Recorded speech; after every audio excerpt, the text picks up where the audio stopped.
নমস্কার, আমি সোমা। আমার আরও একটি নতুন ব্লগে তোমাদের সকলকে অনেক স্বাগত জানাই। কেমন আছো তোমরা সবাই? আশা করছি খুব ভালো আছো। এখন বাজে সকাল 6টা। এখন থেকেই তোমাদের সাথে নিয়ে নতুন আরেকটি ব্লগ শুরু করলাম। ঘুম থেকে উঠেই চোখে মুখে জল দিয়ে বাসি বাসনগুলো কলতলায় বার করে দিয়ে এলাম। বার করে বলতে একটু জল দিয়ে ভিজিয়ে এলাম। তো তারপরে এসে এই যে ওভেন টোভেনগুলো একটু মুছে নিলাম। আর এই তো দেখো, কালকে রাত্রে কি হয়েছিল, মানে দুধটা কেটে গিয়েছিল। তো এই কেটে যাওয়া দুধে আর একটু সামান্য লেবু দিয়ে ছানা বানিয়ে নিয়েছিলাম।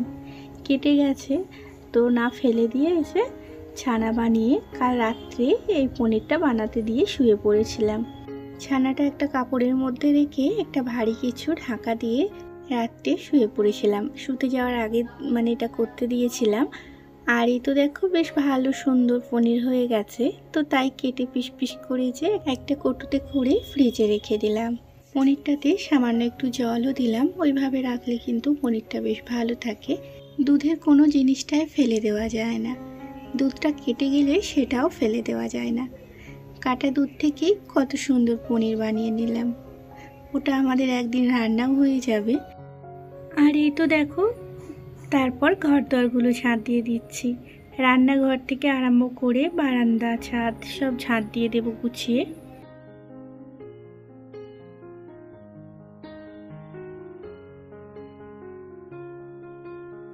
তো কাল তোমাদের দাদাভাইয়ের জন্মদিন থাকায় আজ অনেক বাসন বেরিয়েছে। তাও অর্ধেক বাসন যেগুলোতে আর কি খাওয়া দাওয়া হয়েছিল, সেই সমস্ত বাসনগুলো তো ওই যে ফাইবারের প্লেটগুলো ছিল, তো সেগুলো রাত্রে ধুয়ে রেখে দিয়েছিলাম। তো তারপরেও এতগুলো বাসন বেরিয়েছে।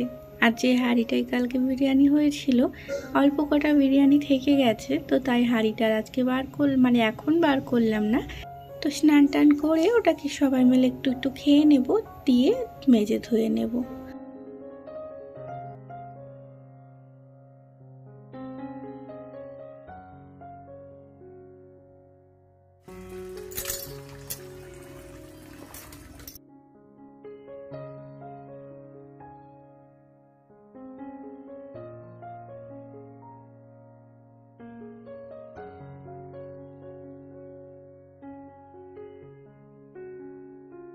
অর্ধেক বাসন রেখে এলাম, তাও অর্ধেকের জায়গাও ধরছে না এই লাড্ডুগুড়াটায়।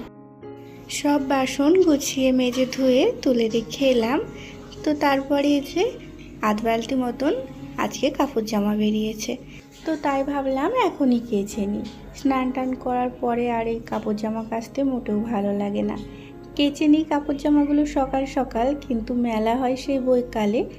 বলি না, এত রোদের জোর মনে হয় না যে মানে কাপড় জামাগুলোকে মেলে দিয়ে আসি। তো সব এক দুদিনেই চটে ফেটে যাবে। তো সেই কারণে বৈকালবেলায় যখন মানে রোদটা কমে তখনই গিয়ে মেলে দিয়ে আসি। আবার সন্ধ্যের পরে তুলেও নিই। কাপড় জামাগুলো কিন্তু বেশ শুকিয়ে আসে। তারপরে ভিজে থাকলে একটু দুয়ারে রেখে দিলেই সকালবেলাতেই শুকিয়ে যায়। আজকে আর ঘুম থেকে উঠে আমি ফ্রেশও হইনি, আর নাইটিটাও চেঞ্জ করিনি। তো একবার একটু পরে স্নান করে নেব ভাবলাম আজকে।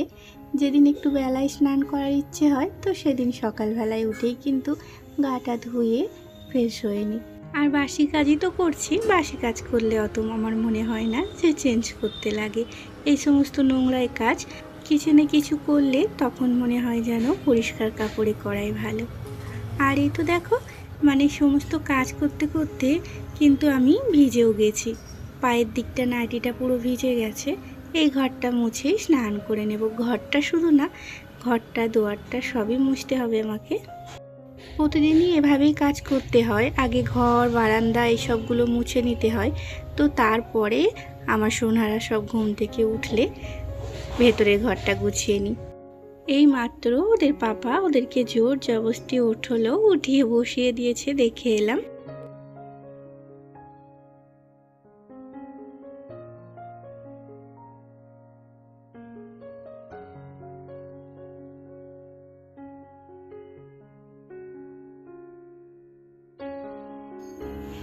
তোর পাপা ওদেরকে উঠিয়ে টুঠিয়ে স্নান করতে গেছে, আর ওরা দেখছি আবার ঘুমিয়ে গেছে। একজন ওই ভাইদের ঘরে ছোট্ট ঘরটায় ঘুমিয়ে গেছে, আর একজন এই যে ঘরেই ঘুমিয়ে গেছে। ঘুম আর ভাঙছে না।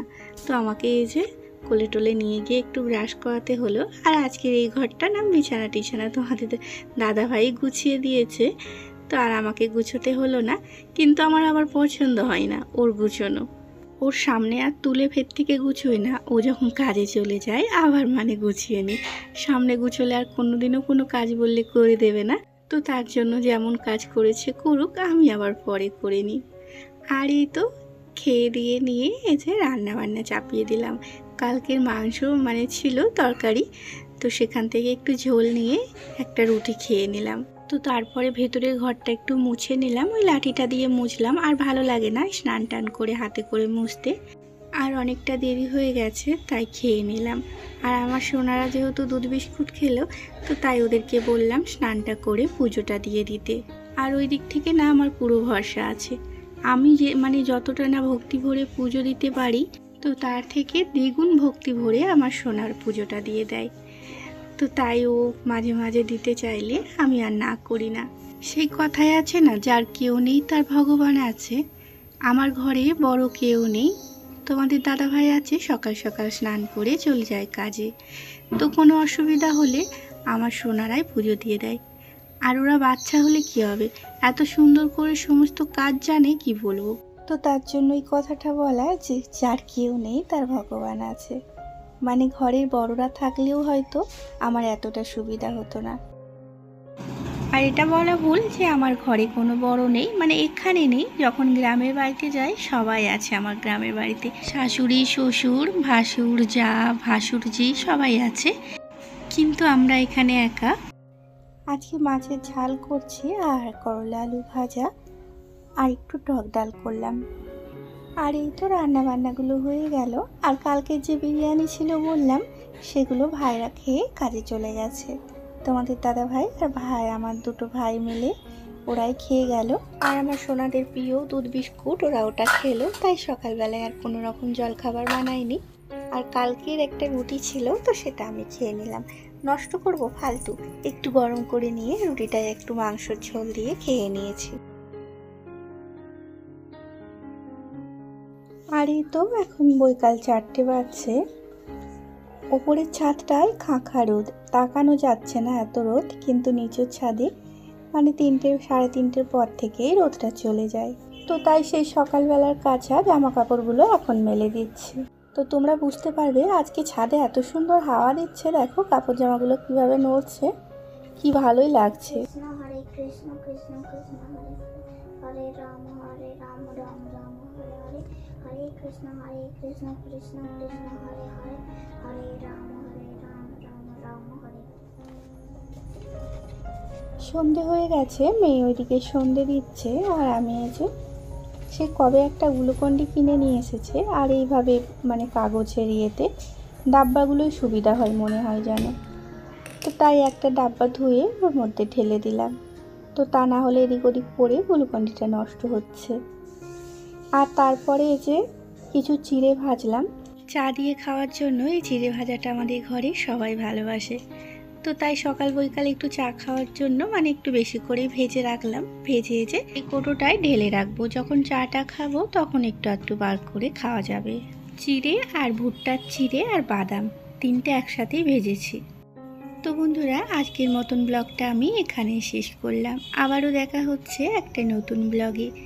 আমার ব্লগটা যদি কোথাও এতটুকু ভালো লেগে থাকে, আমার চ্যানেলটিকে সাবস্ক্রাইব করে আমার পাশে থাকার অনুরোধ রইল। আর যারা অলরেডি এটা করেছো তাদেরকে অসংখ্য ধন্যবাদ। আর তোমরা ভালো থেকো।